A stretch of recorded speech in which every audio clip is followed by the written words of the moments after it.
Good afternoon, everybody. Well, let's talk a little bit about the reality of rebuilding old bikes. They don't always come out, or they're not always as easy as it seems. I've been lucky with a lot of my retro bikes. Um, Everything works after cleaning them up, repacking them, and doing all that.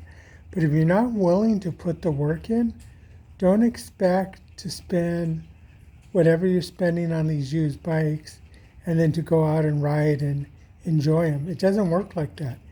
You've got to rebuild the hubs, the headset, the bottom bracket. You've got to really be careful and diligent on the frame. Make sure there's no cracks or anything like that. When you're shopping for the bike, ask the right questions. If they can't answer the question, chances are they're maybe the second or third owner of the bike and they have no clue. They bought the bike because they thought it was cool. They saw a video of some dude rebuilding an old classic bike and they wanted their own classic bike, but they didn't have the mechanical skills or the know-how how to do it correctly. Here's a perfect example. This Nishiki Cresta. It's never going to ride like my modern day bikes. It just won't. Same thing with my Peugeot. Down tube shifters are nice when you're in a controlled environment and you're not going too fast, you know, but integrated shifters are a lot more efficient, a lot safer, you know, and a lot smoother.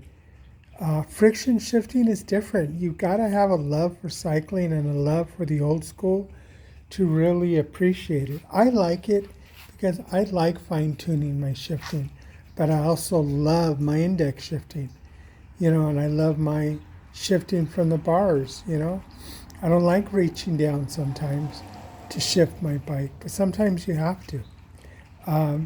One example on this bike is the left pedal was stuck, and that's because it was the original SR pedal, you know. And when I finally got it unstuck, I realized there was no grease, no lubrication on the axle. So of course it's gonna freeze and seize and get stuck, metal to metal, you know. Now with this particular bike, what I fell in love with was the frame, the lugged frame, the way they highlighted the lugs and painted around them. This is a Kurahara from Japan manufactured bike, meaning it's a handmade bike in Japan. They welded this by hand. A machine didn't weld this bike together. Some bicycle, artist, I guess we'll call him, built this bike by hand. And that's what makes this bike a classic. It's not because it's going to be more efficient. It's not because it's going to be lighter or faster. It's because it was built by hand and it's just old school geometry. Yeah, it's got a long wheelbase, so it's going to be comfortable. You're limited to tire sizes and tire choices if you stick with the 27-inch rims. But if you upgrade to a 700C rim, then yeah, you got a wide selection.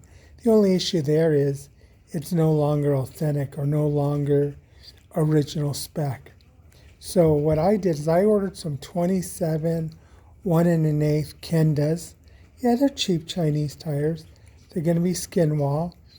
But like I've said before, I'll never tour on this bike. I'll never put heavy miles on this bike unless the bike gets thoroughly retrofitted, meaning 700C wheels, better shifters.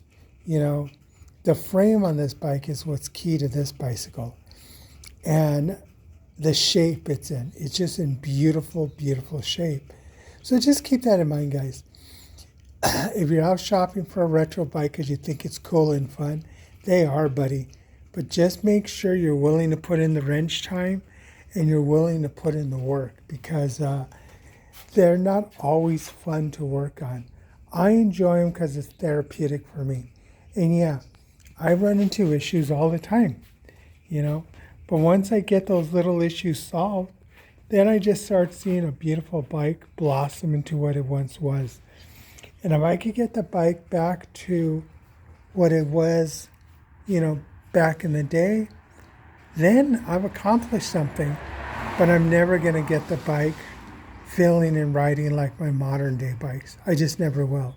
And that's why I have a collection of modern bikes as well as retro bikes, you know. And for me, building an affordable steel bike is a lot of fun. You know, you're not taking a lot out of your pocket, but you're just enjoying the process of building a bike. And you guys all know how I feel about the Peugeot. It just came out beautiful. But this bike, she's going to take some work and some time. And I am going to order a Brooks saddle for her because that Physique saddle just doesn't look good on this bike. So if you guys have any questions or comments, please leave them below. I'll be happy to answer them. Thank you for watching the videos, and I'll talk to you all soon.